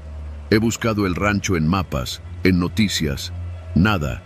Nadie sabe, nadie habla. Hay rumores, claro. Otros lo llaman el Campo del Paso. Dicen que quienes entran ahí nunca salen por su propio pie, y que los que logran escapar, como yo, prefieren no contar lo que vieron. Pero yo sí lo cuento, porque Joaquín me lo pidió, porque si no lo hago, es como si todavía siguiera allá adentro, como si nunca hubiera salido.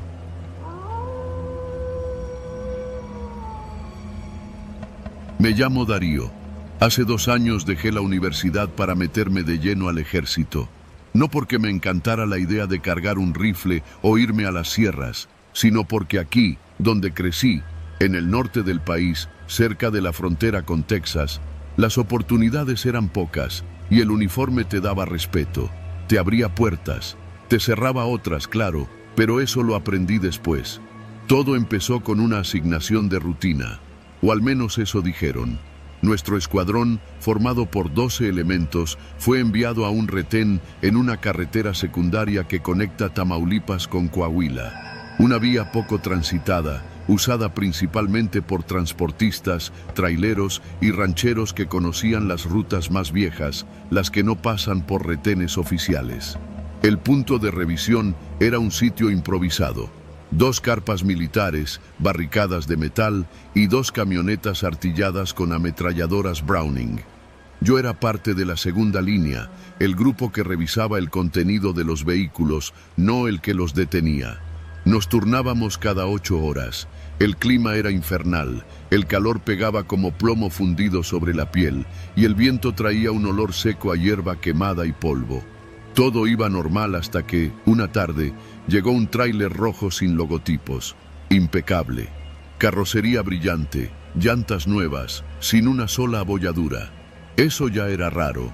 Aquí los camiones que pasaban eran viejos, con rótulos de empresas locales o gringas, muchos con las placas borradas por el sol o el lodo. Pero este parecía recién salido de la agencia. Lo detuvo el sargento Mendoza, que siempre decía que los camiones bonitos eran los más sospechosos. Cuando lo abordó, el conductor ni siquiera lo miró. Bajó el vidrio y entregó los papeles sin decir palabra. El sargento me hizo señas y me acerqué con otro compañero, Zúñiga, para revisar el compartimiento de carga. Recuerdo perfectamente que el conductor no bajó del tráiler, solo dijo: «No traigo nada, llevo ropa de paca, todo viene sellado». La voz era baja, como si no quisiera llamar la atención. Cuando abrimos las puertas traseras, nos sorprendió el orden. Todo estaba empacado en bolsas transparentes de gran tamaño. Ropa, sí, pero sin etiquetas, sin logotipos, sin marcas. Solo montones y montones de prendas dobladas, iguales, como si fueran uniformes. Olían a humedad, como si hubieran sido almacenadas en un sótano por meses. Le pedimos al conductor que bajara, pero dijo que no podía dejar el volante. «Orden directa», repitió. El sargento discutió con él unos minutos mientras nosotros revisábamos más a fondo. Zúñiga abrió una de las bolsas del fondo y sacó una prenda. Era un uniforme militar, pero no del nuestro. Verde oscuro, sin insignias. Me miró, levantando las cejas. «¿Esto es ropa de paca?» Yo solo negué con la cabeza. El sargento se acercó, le mostramos lo que encontramos. Revisó los papeles de nuevo, frunció el ceño y dijo algo que no olvidaré. «No hay guía de embarque, solo esto», mostrando una hoja sin sellos, sin firma, sin origen ni destino. Y aún así, lo dejamos pasar. No fue nuestra decisión. El sargento recibió una llamada por radio. Una voz grave, cortante, con acento del centro del país, le dijo que liberara el camión, sin preguntas, sin anotaciones. «Órdenes del alto mando», nos dijo. Zúñiga y yo protestamos, pero el sargento, que era veterano, solo nos lanzó una mirada dura. la misma que le ponen los padres a los hijos cuando están a punto de meter la mano al fuego. Nos dijo que cerráramos la boca si queríamos seguir vivos y que aprendiéramos a no preguntar de más. Ese fue el primero, pero no fue el último. En las siguientes semanas comenzaron a llegar más camiones. De madrugada, siempre con la misma estructura, mismos documentos falsos, mismo contenido.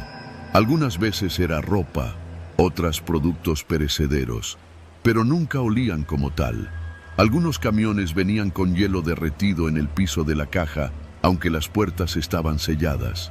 Otros venían con marcas en las paredes interiores, como si algo hubiera sido arrancado de los ganchos metálicos. Me llamo Darío.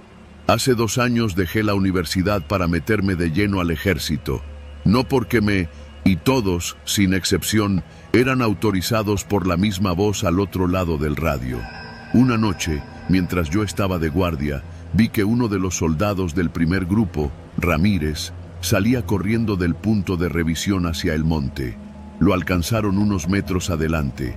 Decía incoherencias, que lo iban a matar, que ellos sabían que él había visto dentro de la caja, que lo había abierto por error cuando buscaba una caja de medicina para un compañero con fiebre. Lo mandaron de vuelta a la base por alteración psicológica. Nunca supimos más de él, pero la semilla ya estaba sembrada. Zúñiga y yo empezamos a dudar.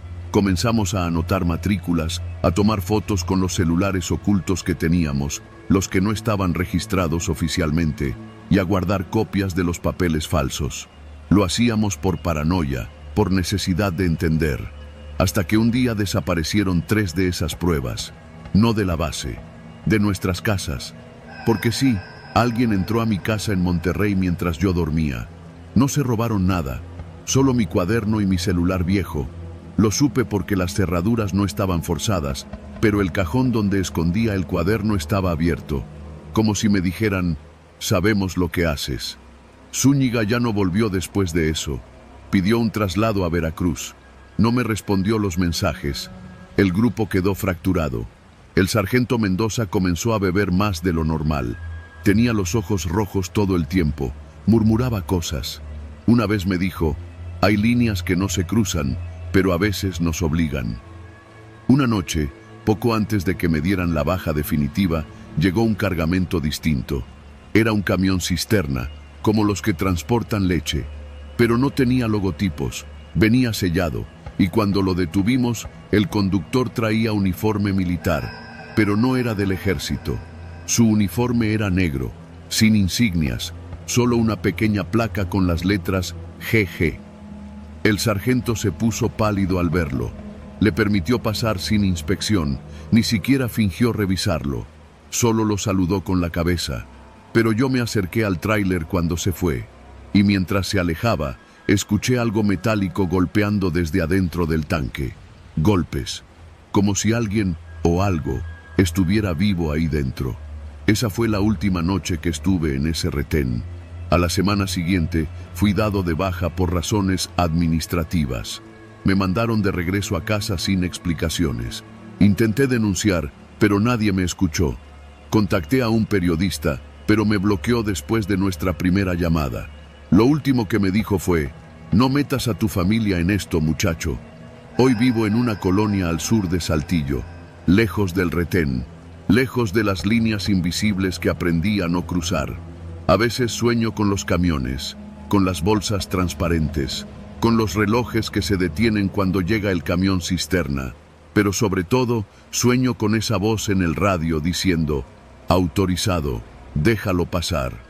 Y eso me quita el sueño más que cualquier demonio, porque en este país el verdadero horror no viene de lo que se esconde en la oscuridad, sino de lo que se mueve a plena luz del día con permiso de todos.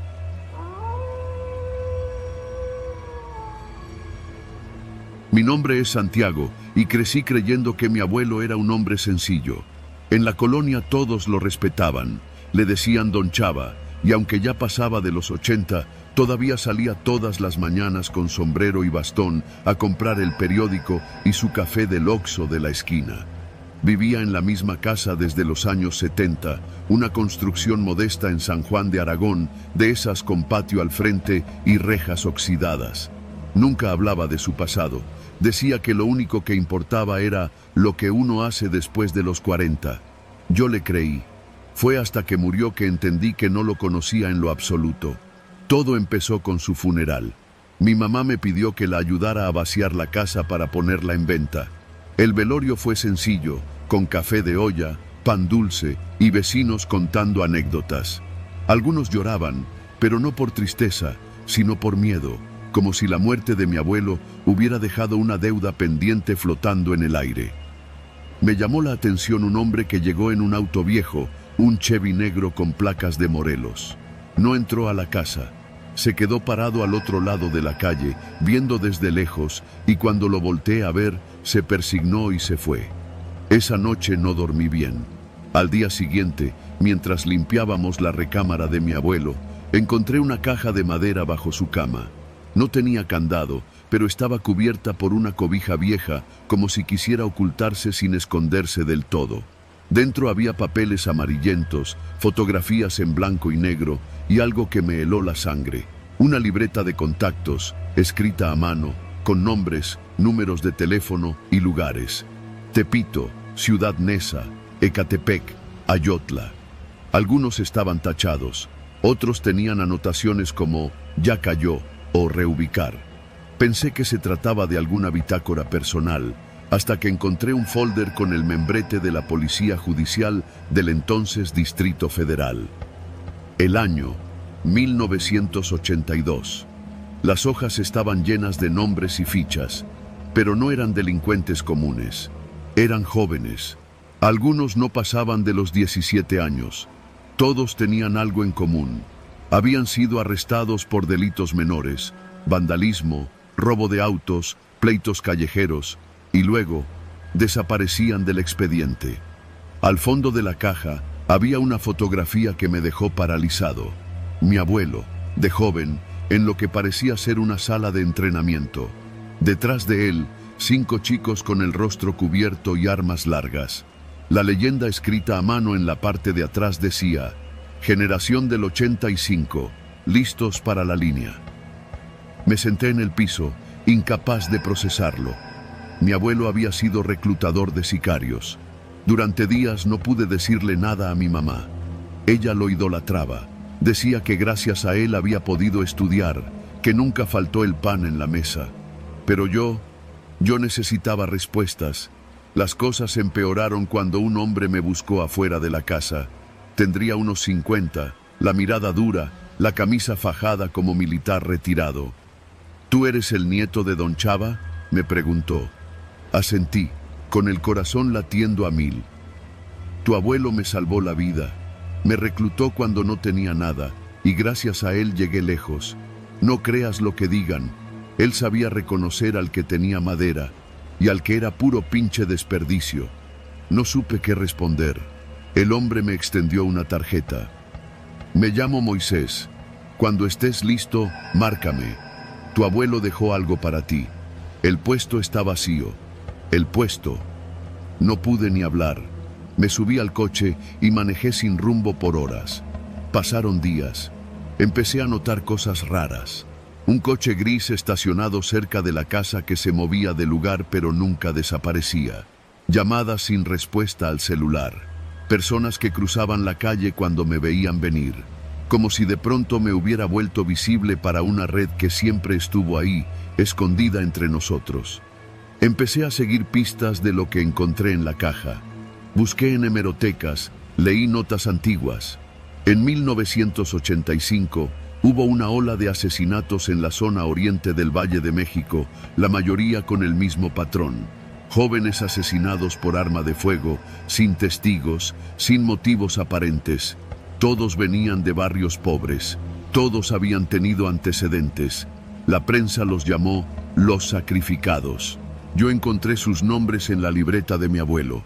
Muchos estaban tachados. Una noche, regresando de la limpieza de la casa, encontré un sobre en el parabrisas. No tenía remitente. Dentro, una nota escrita con tinta negra. «Ya es hora. Deja de escarbar y acepta tu lugar. No queremos hacer esto difícil. Ese mismo día, le conté todo a mi mamá. Pensé que no me iba a creer, pero su reacción fue peor. «¿Tú también ya sabes?», me dijo, su rostro desencajado. «Yo sabía que tu abuelo era distinto. Siempre supe que tenía contactos, que hablaba con gente peligrosa, pero pensé que había dejado eso atrás. Nunca me atreví a preguntarle. Tenía miedo. ¿Y ahora tú?». No terminó la frase. Se cubrió el rostro con las manos. No dormimos esa noche. A la mañana siguiente recibí otra visita. Era Moisés. Esta vez no estaba solo. Venía con 2 hombres más, trajeados, como agentes ministeriales. Me pidieron que los acompañara a un restaurante viejo en Azcapotzalco, uno de esos de manteles de plástico y fotos de políticos en las paredes. Allí me hicieron la oferta formal. «Don Chava tenía un don», me dijo Moisés. «Sabía leer a la gente, sabía quién servía y quién era un riesgo. Por eso vivió tanto, por eso lo respetaban. Su línea sigue viva, pero necesita una cabeza. No tienes que ensuciarte las manos, solo dirigir, observar, elegir, como él lo hacía». Quise decir que no, gritar, salir corriendo, pero uno de los hombres me interrumpió. «No es una opción, es una sucesión. Si no eres tú, será alguien más. Pero tú llevas el apellido, tú tienes la sangre, y si no tomas el lugar, otros van a asumir que estás en contra, y no querrás eso». Durante semanas viví con miedo, dejé el trabajo, cambié de número, me mudé. Pero ellos me encontraban, dejaban sobres bajo la puerta, mensajes escritos en los espejos del baño. En una ocasión, mi perro apareció muerto. «Una advertencia», decía la nota. Me acorralaron. Y entonces hice lo único que podía hacer. Acepté una reunión con Moisés. Nos vimos en una casa antigua en Tlalpan, sin cámaras, sin teléfonos, solo ellos y yo. Moisés me entregó una carpeta con nombres, todos jóvenes, entre 17 y 22, supuestos candidatos, cada uno con su ficha, historial delictivo, habilidades, contactos. Era como si me estuvieran pasando el bastón. «Empieza por estos 5», me dijo. «Decide cuáles valen la pena. El resto, deséchalos, como hacía tu abuelo». Cerré la carpeta sin mirar. «Necesito pensarlo», dije. Moisés sonrió, pero no con burla, sino con comprensión. «Claro, como quieras, pero no tardes, porque si tú no decides, otros lo harán por ti, y tal vez te incluyan en esa lista». Esa noche, tomé una decisión. Fui a la vieja casa de mi abuelo. Ya estaba casi vacía. Me metí al sótano. Allí encontré algo que había pasado por alto, una pequeña caja de seguridad en la pared, oculta tras un viejo armario. Dentro, un solo objeto, una grabadora. La encendí. Era la voz de mi abuelo. Su tono era firme, pero cansado. «Santi, si estás escuchando esto, es porque ya te ofrecieron el puesto. Quiero que sepas que yo no era un asesino. Yo reclutaba porque sabía que el sistema no ofrecía otra opción. Eran soldados huérfanos, sin futuro. Los entrenaba, les daba sentido. Algunos se perdieron, sí, pero otros encontraron algo. Quizá no sea justificación, pero es lo único que puedo dejarte. La verdad. Decide tú qué haces con ella». La grabación terminó. Me quedé ahí, solo, con la voz de mi abuelo retumbando en las paredes vacías. Esa misma madrugada, volví a casa. Quemé la carpeta. Eliminé cada número de esa libreta. Llamé a un viejo contacto que conocía del centro, un periodista que años atrás había cubierto desapariciones en Tepito. Le entregué todo lo que había encontrado, sin decirle mi nombre. Días después, su reportaje salió publicado en un medio independiente. La herencia de sangre, cómo una red de reclutamiento en los 80 sigue viva en las sombras del oriente de la Ciudad de México. No nombró a mi abuelo, pero sí encendió el foco. Los hombres dejaron de buscarme. Moisés desapareció. Ahora vivo lejos. Cambié de identidad. A veces despierto en la madrugada, esperando ver ese sobre bajo la puerta. pero no ha vuelto a pasar. A veces me pregunto si hice lo correcto. A veces me pregunto si mi abuelo estaría orgulloso. Y otras veces, solo agradezco haber sobrevivido a los secretos de mi familia, porque algunos apellidos no se heredan, se escapan.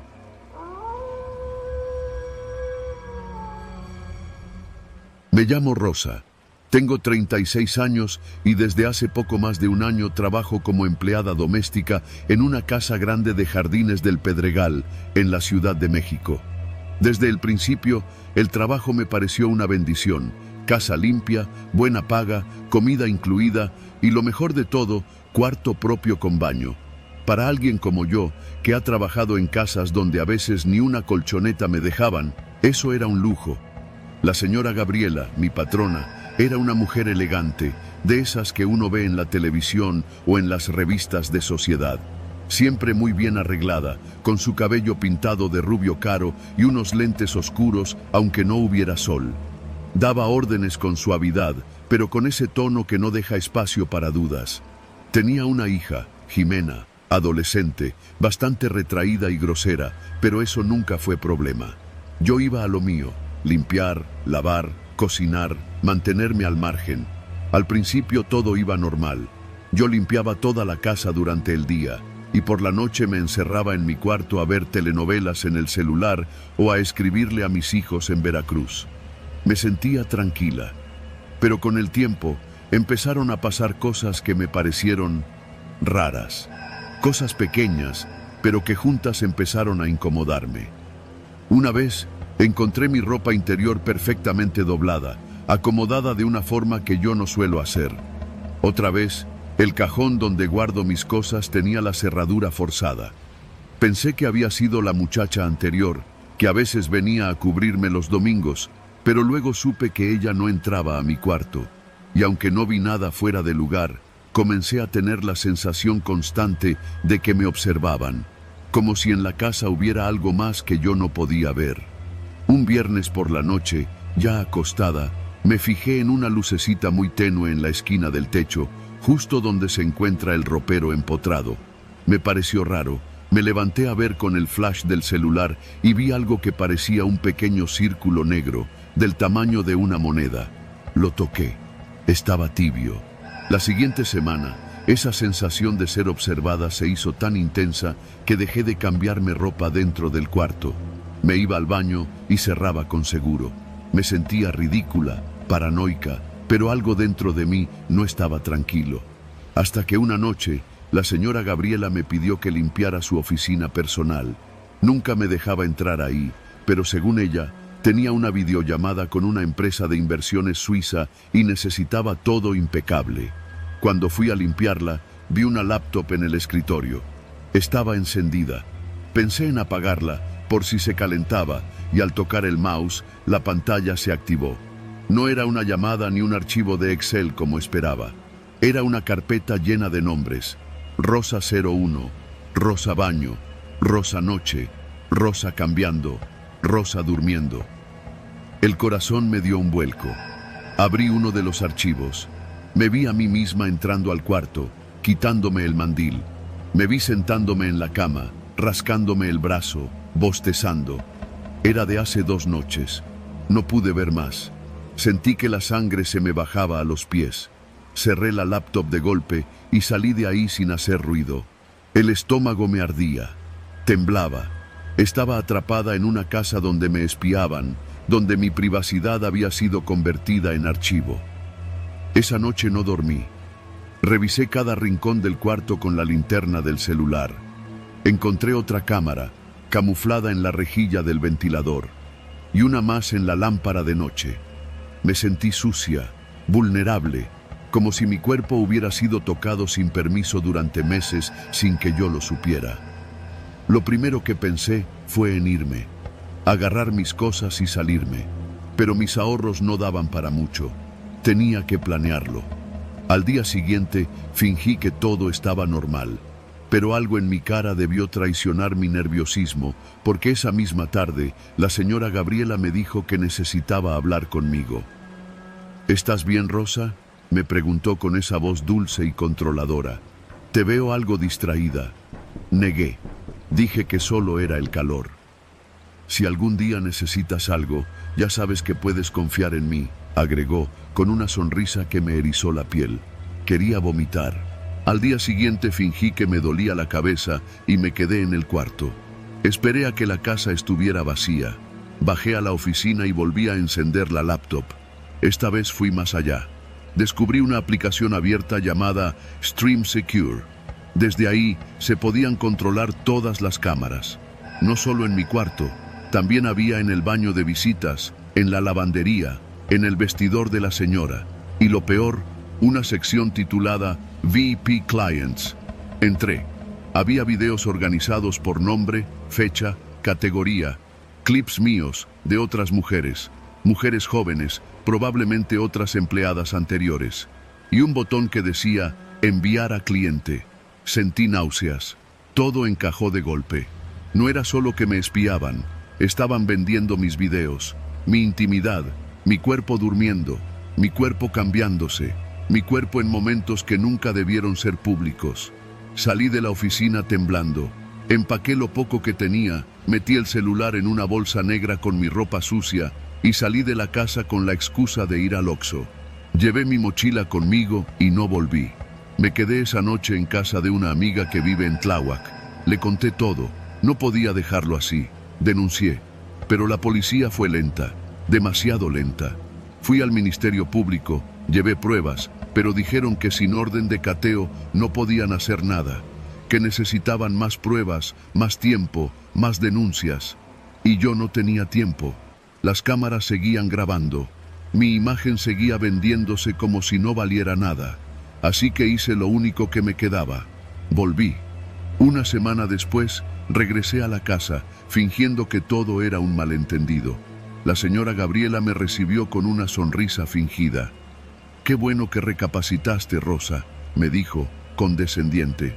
«Sí, señora, perdón por todo», respondí. Esa misma noche, mientras ella dormía, entré otra vez a su oficina. Ya había preparado una memoria USB con todos los clips posibles. Esta vez conecté la laptop al celular y subí todo a la nube. A la mañana siguiente me fui, esta vez para siempre. Con la evidencia, los abogados sí pudieron actuar. Gabriela fue detenida 2 meses después. La investigación reveló una red de voyeurismo disfrazada de seguridad doméstica. Ella se defendió diciendo que eran cámaras por protección, pero no pudo explicar por qué sus clientes pagaban en dólares por esos archivos. Hoy vivo en Veracruz. Volví con mis hijos. No tengo lujos, pero duermo en paz.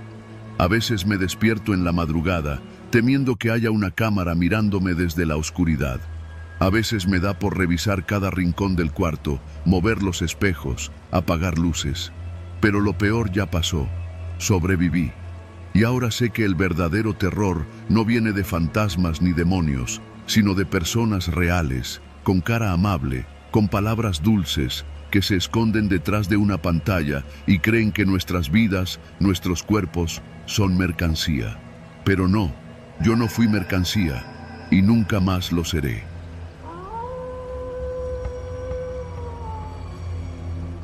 Me llamo Sergio Díaz, y durante más de 3 años trabajé como guardia de seguridad en una plaza comercial ubicada en las afueras de León, Guanajuato. No era un trabajo complicado. Vigilancia nocturna, rondas cada hora y mantener encendidas las cámaras en la sala de control. La plaza no era grande, pero sí bastante transitada durante el día. Por la noche quedaba vacía, salvo por mí y a veces algún velador externo que daba rondines por la periferia. Al principio, todo era rutina. Llegaba a las 10 de la noche, saludaba al vigilante saliente, me instalaba en el cuarto de monitoreo y me preparaba para una noche aburrida viendo cámaras mientras escuchaba la radio bajito. Pero eso cambió después de que me ofrecieron un pequeño extra. Fue un hombre el que me lo propuso. No supe su nombre y tampoco se lo pregunté. Llegó una noche cualquiera, bien vestido, barba recortada, un reloj de esos carísimos que solo ves en escaparates. Se presentó como un proveedor de uno de los locales, pero no me quiso decir de cuál. Me ofreció 2,000 pesos por desconectar el sistema de cámaras durante 15 minutos. justo entre la 1 y la 1:15. Dijo que era para recoger mercancía sin dejar rastro, por temas fiscales, me explicó. Le dije que no, así, de entrada. Me pareció un movimiento arriesgado y estúpido, pero a la semana siguiente volvió, con 5,000 pesos en la mano. Solo 15 minutos, me repitió, y con una sonrisa calmada, añadió, tú solo dices que hubo un apagón. Esa segunda vez, acepté. La necesidad es cabrona. Tenía deudas, mi esposa recién me había dejado con los niños, y vivir solo significaba estirar cada peso como si fuera chicle. La primera noche que lo hice, desconecté el router del sistema de cámaras a la 1 en punto. Lo volví a conectar a la 1:16 para que no se notara tan exacto. Nadie dijo nada, nadie notó nada. Y al día siguiente, en una bolsita de papel manila, sobre el escritorio del cuarto de seguridad, estaban 5 billetes de $1,000. Nadie me vio, nadie me reclamó. Empecé a hacerlo una vez a la semana, siempre el mismo día, jueves. Nunca vi nada sospechoso. A veces me levantaba a hacer rondines en ese lapso ciego, solo por curiosidad, pero no había nadie. Supuse que entraban por la zona de carga trasera. Esa área quedaba fuera del rango de cámaras. Se me hizo fácil pensar, mientras no le hagan daño a nadie, yo solo estoy desconectando un módem. Pero como todo en esta vida, las cosas empezaron a salirse de control. La primera señal de que algo iba mal fue un mensaje anónimo. Me lo dejaron bajo la puerta del cuarto de vigilancia. Decía, ¿crees que nadie lo nota? Pensé que era una amenaza o alguien jugando. No respondí. A la siguiente semana encontré una nota más, esta vez más directa. Hay consecuencias cuando uno deja entrar a los lobos. Empecé a inquietarme. Hablé con el tipo de los sobres, le pedí que ya no viniera más. Me dijo que estaba bien, que ya no necesitaría de mí. Me pagó el doble esa última vez, 10,000 pesos. Y ese fue el jueves en que todo se fue al carajo. Eran casi la 1. Estaba en el cuarto de cámaras y por costumbre ya me sabía los minutos exactos. Pero ese día no desconecté nada. Me quedé observando las pantallas. A la 1:02 vi a 2 hombres encapuchados entrar por el acceso de mantenimiento. Llevaban mochilas grandes y uno de ellos tenía una barra metálica. Pude ver claramente cómo se dirigieron a una tienda de telefonía. Tomé la radio y llamé al vigilante externo, pero no me respondía. Agarré mi celular, llamé a emergencias y cuando regresé la vista a las pantallas ya estaban dentro del local. Todo duró menos de 10 minutos. Salieron con bolsas negras llenas, caminando como si supieran que nadie los detendría. Ni una prisa. El detalle que me jodió la cabeza fue que uno de ellos miró directamente a la cámara y levantó la mano, como saludando. Cuando llegó la policía, ya no había rastro de ellos. Revisaron las cámaras, hicieron su parte, pero alguien había borrado el respaldo de las grabaciones. Todo el sistema quedó intacto, excepto los 15 minutos entre la 1 y la 1:15, exactamente como yo lo hacía antes. Y lo peor fue que yo no fui el que desconectó esa noche. Al día siguiente, me citaron en la administración. Me enfrentaron con los videos anteriores, me preguntaron por qué esas noches siempre había fallos en el sistema. Me defendí como pude. Dije que el sistema era viejo, que tal vez eran coincidencias, pero me miraban como si supieran. Me suspendieron de inmediato, sin goce de sueldo. Pensé que hasta ahí había llegado. Me despedirían, con suerte, pero el miedo real vino después. Empecé a notar que me seguían, hombres en motos. Una vez vi uno estacionado afuera de mi edificio durante horas. Luego, un paquete en mi buzón, una memoria USB con los videos que yo mismo había borrado del sistema semanas atrás. En uno de ellos, se me ve claramente desconectando los cables. Era un mensaje. Tenemos todo. Estás jodido. Decidí desaparecer. Agarré lo poco que tenía ahorrado, vendí el coche y me fui a vivir a casa de un primo en Guadalajara.